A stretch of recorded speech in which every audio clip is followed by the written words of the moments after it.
Hello, everyone, and thank you again for joining us today on the Kristen Weardon Show. We have someone I've known for a little while and a true entrepreneur, Jennifer from True Fashionistas. Thank you so much for joining me today, Jennifer. Absolutely. Thank you for having me here. I'm so excited I got you. I know how busy you are. Your schedule, I mean, when I say you're the true entrepreneur, I remember when you started your store and it was this little tiny store and you were hustling and grinding like everyone else it does when they first open it.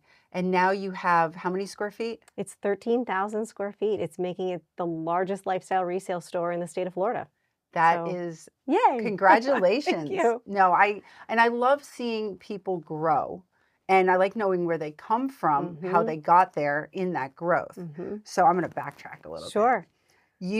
We were talking about this earlier. So you were a model and an actress, something I think people don't know. So tell me about that.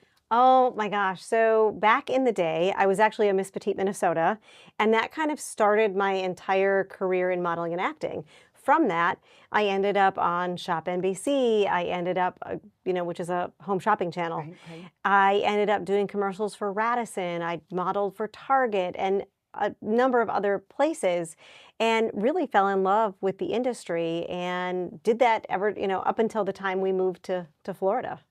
Wow. See, now you always learn something new about people when you get them in the chair. Because I think this happens almost every time I get somebody on the Isn't show. that funny? There's something that we just, even though as long as I've known the person or known of them, it's like, oh, I did not know that about you. So, okay, tell me what pivotal moment or idea that got you to say, I want to do this now. Sure. So I've always loved fashion. From when I was a little girl growing up, I grew up on a dairy farm, the second oldest of 6 siblings. I was the second, I was my oldest brother, and then it was me, and then it was my younger sister, and there were, the other ones under them. I mean, there was such a vast age difference, but I loved fashion, and we were really poor. We didn't have money to go out and buy clothes, and my grandma and I would go garage sailing on Saturdays. That was our thing. That was the only new clothes that we got. It was new to us.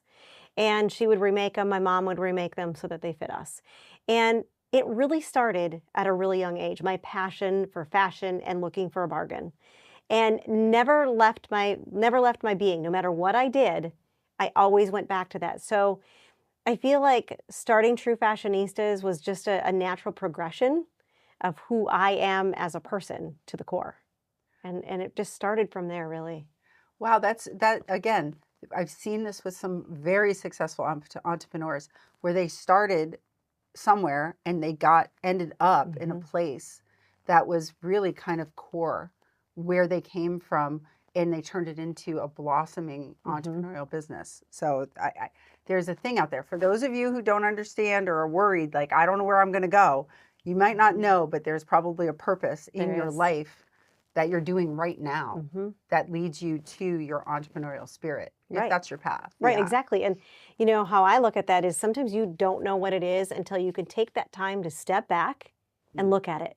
Yeah. And really be intentional in the things that you do to really get it. I call it pink space. Of course I do. Of course you do. Because it's all about the pink. Right. True Fashionistas is pink. Your car before was pink. I always see you on stage in pink. Yes. So, okay, well, talking about the entrepreneurial spirit, you developed the confident entrepreneur. So what experiences from your career do you draw on to make this roadmap? Well, I draw on the fact that when I was starting my business way back when with the wedding and event planning business in Minnesota, I didn't have that roadmap. I didn't have a mentor. I didn't have anybody telling me, hey, this is a good idea. That's not a good idea. I had to create that for myself. And so it really comes out of a place of, I didn't have it for me, but I want it for you, and I want it for you, and I want it for you, because you shouldn't have to struggle. This shouldn't be that hard. Right. I get that because being an entrepreneur, we go through these trials, and if you can't ask why or how, then you just have to figure it out on your own, which in the long term, I think helps us help other people. Of course. Which is where you come at with this. Right. I think it's great. I love it. And then you wrote a book. I did. I mean, I saw that book come out, last year now? Yes. And I was like, No, it was this year. It was Oh, February 6th. oh, this year. I Okay. forget what year we're in. That's because we're busy. Yes, right. I saw that come out and the name. Tell us the name. Grace and Grit, Becoming a Confident Entrepreneur. See, and as soon as I saw the title, I said, that's Jennifer. Yeah. Because you do, even when you're even in a moment, because I've seen a few moments you being have. around all the years. Even in the moment, the way you present yourself in the heightened awareness of what a moment might be, Right. you still are very graceful about it. And you tackle a problem very graceful. So tell us more about the inspiration for the book, where of course we can find it. And the one thing about it that you want people to know. Sure. So oddly enough, the book was never intended to be called Grace and Grit, Becoming the Confident Entrepreneur. We were sitting around in our book mapping session, and the more and more, it started out as basically talking about my experience as a sexual assault survivor and domestic violence survivor. That's really how it all started out. But I had this other little part of me that was like, no, I want this for business people. I want this for business owners, small businesses, entrepreneurs. And I had this other core premise of core values. And my brain had to wrap around how I was going to make all this work. And we figured it out. It took all of those things that happened to me to bring me to where I am today. And it becomes the fabric, embedded into the fabric of who you are, all of the things that I explain in my book. So really, it's to help people personally and professionally navigate life. And the whole premise of the entire book is all about core values and why they're important. And everybody has them, but we may not know what they are. And how the heck do I find them? How do I identify them? It kind of walks you through some of that. And I talk about my core values, and every core value I talk about, I explain why, and I give them a story. And so it's not just I'm telling you this, but I'm telling it to you in a story and explaining it, because sometimes things are better understood by people with storytelling. Yeah, I agree. I agree with that. Storytelling makes people get the idea better, because it can put them in a different frame, take them out of their own sense of how does that apply to me? Right. And then they see how it applies to somebody else. And you touched on something that I thought was really key, is how you're not letting anything that happened to you define you. Correct. And that's been a running theme I've noticed with some of our guests, is it doesn't matter what they've been through. It's how they got here. And then you're talking about core values. I mean, I think that's not talked about enough. Right.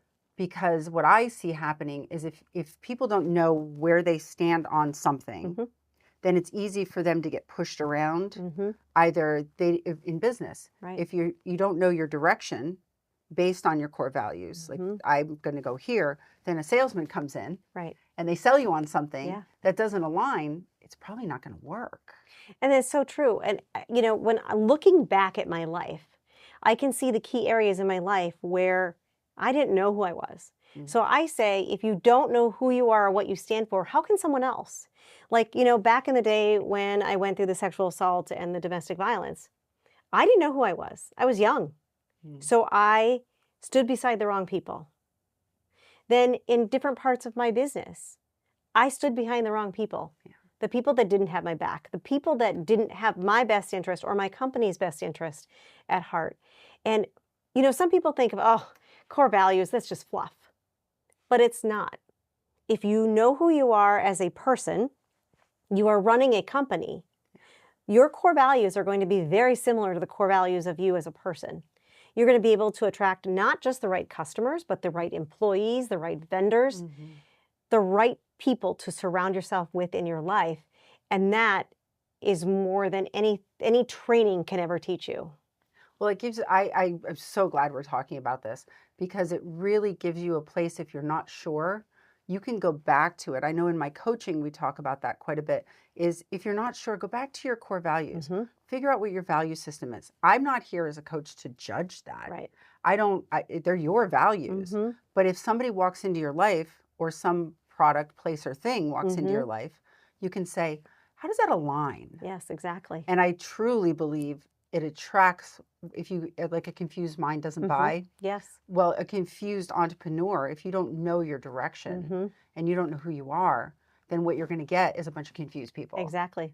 You have to know what you stand for. You have to know who you are at the core of everything that you do. And if you do, you're going to fall on the right path that was meant for you. Yes. That's really how it works. And it's so much clearer. I know now that some of the things I tried in the past, why they didn't work, and why other things like doing this just seems to flow, because it feels natural. Right. And it's aligned with the values. It's aligned, because when you're fighting something, that's when you need to use that pink space I talk about. When you're feeling like, why am I fighting this? Why does this have to be so hard? Why can I not? I take one step forward, yet I'm taking 2 steps back. Take that pink space, other people call it white space, and step back and go, why is this so hard? And look at your core values and go, oh, I'm not supposed to be doing that. Then that's where the clarity comes in. I think this is great that we're talking about this, especially in the day of social media, where you can open up your phone and be influenced so easily because somebody else is doing something similar but different. And then you're like, oh, maybe I should do that. And sometimes that's not for you. Right. You have to do you. Right. Because you're the only you there is. Right. Have you heard, I'm sure you have, but don't compare your chapter 2 to someone else's chapter 20. Oh, so true. Because how many times do we do that and then we feel less than? I open up, Instagram or Facebook or whatever and go, oh my gosh, look where she's at. Oh my gosh. And then all of a sudden, an hour in, I've number one lost time and I've lost self-confidence and I feel less than. Yeah. We shouldn't do that to ourselves. No, and I think we do it a lot as a society. I think women do it a lot because they don't realize that whatever that person just did with the Louis Vuitton or whoever, not picking on Louis Vuitton, just as an example, a name people would know. I think people look at that and they don't understand what it took that person to get there either, or it might be on loan. Right. So I find doing me, and when I talk to people about what they're doing in their lives, do you, you'll attract the right people to you because you're living in who you are, your core value system. Right. And I really do think that's where people get swayed too easily. Of course. Especially in the day of social media. They don't live in their authenticity. They live to be someone else. They live to be something that they see somewhere else and think that the only way they're going to get ahead is, I have to be that person. But their path is not your path. What they're doing may not align with what you're supposed to be doing. And then it doesn't work. Yeah, no, I authenticity. I like that's the Live word. in your authenticity. That's the word of the day. Authenticity. I love that. So you have a few awards you've won, and I can see why. I mean, you've been watching you through the years. I mean, I've always admired and looked up to your business sense and as a person. But let's talk about some of the other people who have recognized you. Gulf Shore Life Businesswoman of the Year. What other accolades and honors have you gotten, and why do you think that is as far as leadership? Well, I'm not one to be like, oh, I got this, I got this. I may post it, but I'm not going to be, super outward about it. So, I really put myself out there. Okay. If I have a cause or a reason, I will put myself out there. I'm not afraid to do that. And just winning an award for me, it's more of a validation. A validation that what I'm doing in my community is mattering. Not a validation where I can pat myself on the back and go, oh my God, you're the best thing that's ever happened. It's not about that. It's a validation that says, I can make a difference in someone else's life. That's all that matters to me. I don't care if that award comes with, a big spread in a paper, in a magazine, or an award to put on my shelf. None of that matters at the end of the day. When I die and I'm gone, I don't want people to go, well, look at they're not going to care about all the awards that I have on my shelf. What they're going to care about is what I did in my community, what I did for someone else. And that's really why I do whatever it is I do. And I make sure that whatever it is I do, again, aligns with who I am. I'm not going to go out and do something, be asked to do something and say, sure, I'll do it, if I'm not in alignment with what it is. You've done a lot in the community. I see.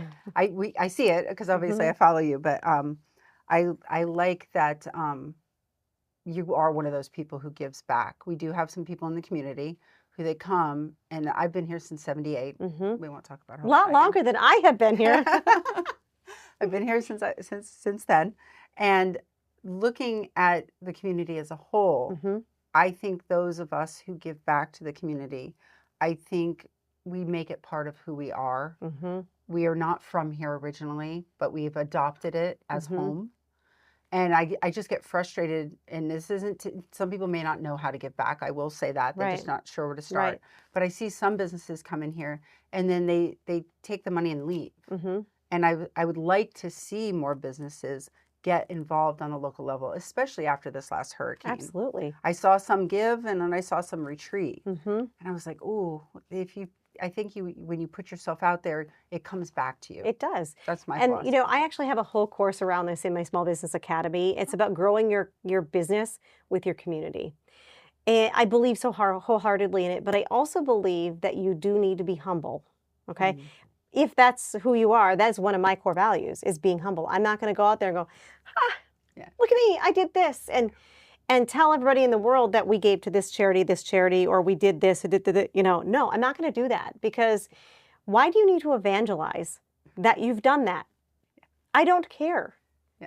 If I did good, that's good, and like my employees, it creates such a great culture. Mm. They love the fact that you stand for something and that you're going to help your community, not because you're asked or not because you feel you have to, because you want to. Yeah. It's just who you are as a company and who you are as an owner and a person.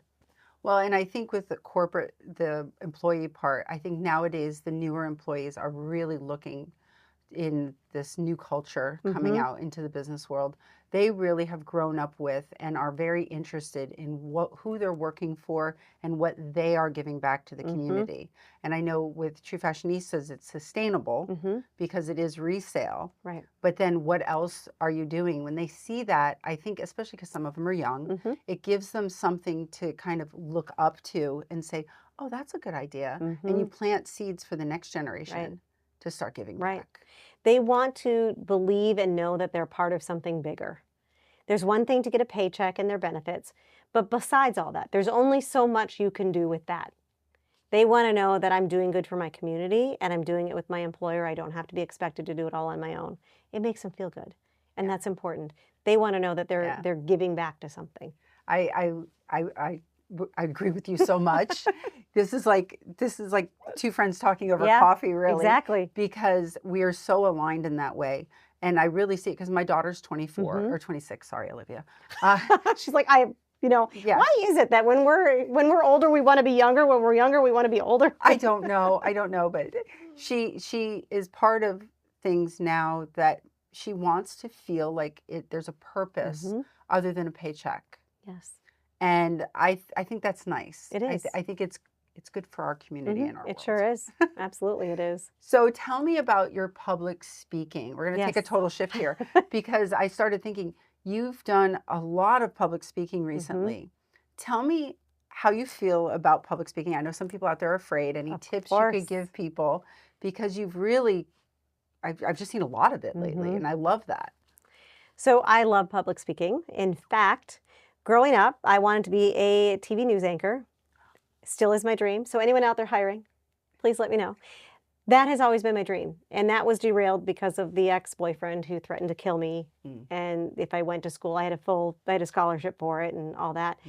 Ended up not going. So always has been my dream. I've always loved public speaking. One of my platforms, of course, as a pageant queen, was speaking about domestic violence and sexual assault. Still is to this day. I still talk about that. I still help empower people around that topic. But I just love teaching an audience and working with an audience and spreading whatever message it is that I have for that audience. I love it. And yes, I've been all over the country speaking, and I have more scheduled for this year and next year. Oh, wow. And it's in my bones. It's who I am as a person. I feel more comfortable on a stage than anywhere else. I know it's odd, it's very weird, and I'm probably a freak of nature, but people who love public speaking know what I'm talking about because they feel the same way. It's exhilarating, and it's just so nice to know that you can spread whatever it is that you're talking about to a huge audience or a small audience. I've done it all. And it's who I am. It's part of me, part of my DNA. So if there was one to be one tip you could give people, or two, however many you want, really, where are we on time? We're good. That you could give people, because I know I used to be afraid of public speaking until I heard the statistic of 80% are rooting for you. Yeah. And I was like, really? And then there's like 10% are in their own head, and the other 10% are, just thinking about what they're going to make for dinner. 10% aren't listening, or something like that. Aren't listening, and the other ones are thinking about what they want to make for dinner. And I was like, really? Isn't it crazy? And this whole time, right? I all thought these it was years, I was right. I thought I was petrified, and then when I heard that, every time I would see somebody looking down and not paying attention, I'm like, oh, so you're cooking dinner, huh? And call them out. Call them out, right? But that kind of relaxed me. So, what do you find helps for tips for other people? Well, really, first of all, is practicing. Making sure whether you need to join Toastmasters to get into a group of people where you can practice the art of speaking, because it doesn't come natural to everybody. And everybody, I don't care how seasoned you are, I'm sure Tony Robbins has some, butterflies in his stomach. You can't, it's not human to not, right? Yeah. So first of all, if you want to do this, I would suggest joining something like Toastmasters where you can actually work on your craft. And then when you're on stage, and no, it's not about you. It's about the value that you're providing the audience. If you think of it in that way, and don't think that, oh my gosh, all these people are staring at me. They're like, oh, don't think of it like that. Think of it, you know what? I'm providing a value to my audience. If you think of it that way, it kind of lowers that anxiety a little bit.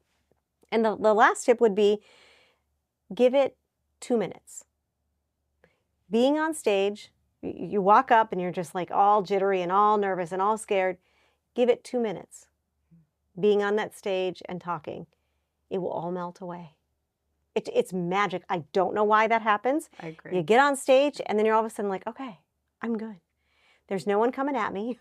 No one's coming to kill me.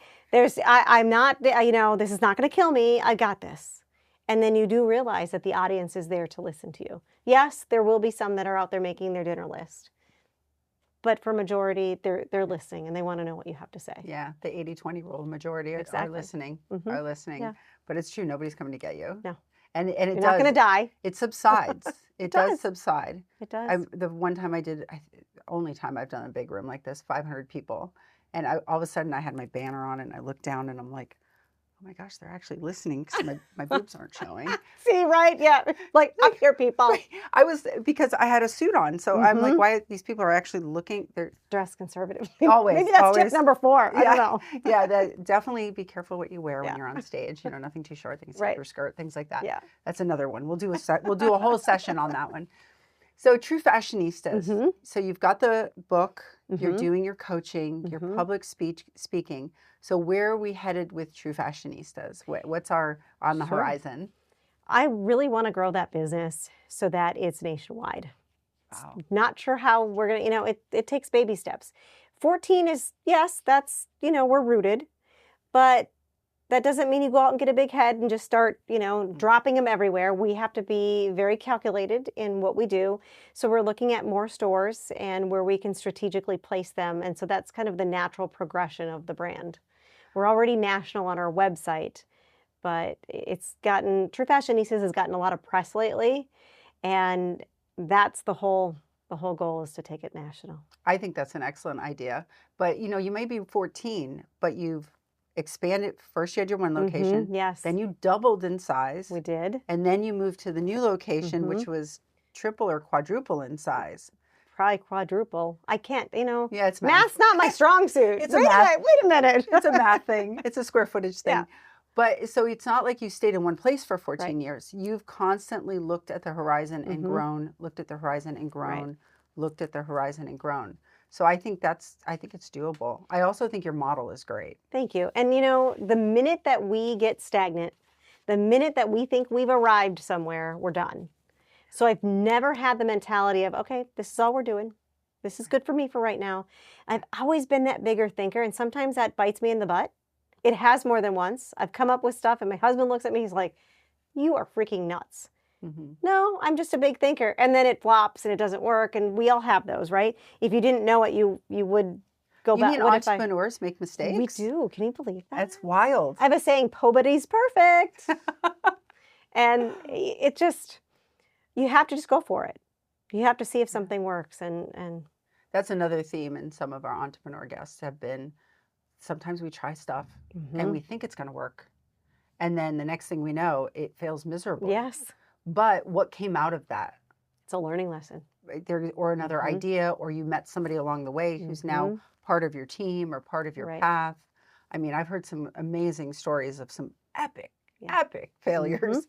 Failure's never final, right? Failure's never final. Failure is a way to bring whatever it was forward in all the other projects that you're doing. What did you learn from that? But you always have to, again, it goes back to pink space. You need to be able to take that time to go, what did I learn here? Because otherwise it's just a mistake. Right. Not a failure, but a mistake. You have to be able to learn from it in order to carry it forward. Well, I can see how you're excited with working with your entrepreneur coaches too. Yes. Look at your face just light up. So how is that going? Like, where do you want to take that? Do you think you're going to take that? You started a course, I think, right? I did. So okay. I have the Small Business Academy, which lives on my website, jenniferannjohnson.com. Everything is under that brand. Okay. And so they can do the Small Business Academy, which is courses just hyper-targeted. Like I've got the one in there about building your community around your brand. I have one in there, which is very apropos right now, is how to grow your business when the economy is shaky, right? We don't know what's going to happen. And I have one on core values. So I have many different courses. They're very inexpensive. You can purchase them a la carte, or eventually we're going to have a subscription model, but that's what we have right now. So they can take those courses. They can work with me one-on-one if that's what they so choose. So those are the couple of ways that they can work with me. Yeah, I think that's great because people can go in and test out or see, like we're talking about core values a lot today. Right. They might be like, I don't even know what that is. Let me go find out. So that's great. I'm glad you shared that with us because I think there's a lot of people out there who aren't even sure if they want to be an entrepreneur, but it sounds like they can taste test some ideas and say, oh, okay, this kind of tickles my fancy. Right. I want to head more into that direction. Right. And we even have one that's how to start your business step by step. Oh, well, there you have it. And that's our most popular. I'm like, really? Wow. Okay, I didn't know that.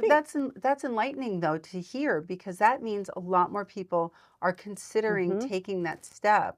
And even if not, if you decide you don't want to take that step as an entrepreneur, you know what your boss has to go through or what they're doing, which I find as an owner, sometimes we forget to explain things. We do, because we just think, oh, they know. They don't know. They don't know. They don't know. They don't know at all. So as I shuffle, because of course we took the left-hand turn. I know. And then we got into the weeds and we started talking about everything else. So did I not touch on anything that you think we need to know about Jennifer?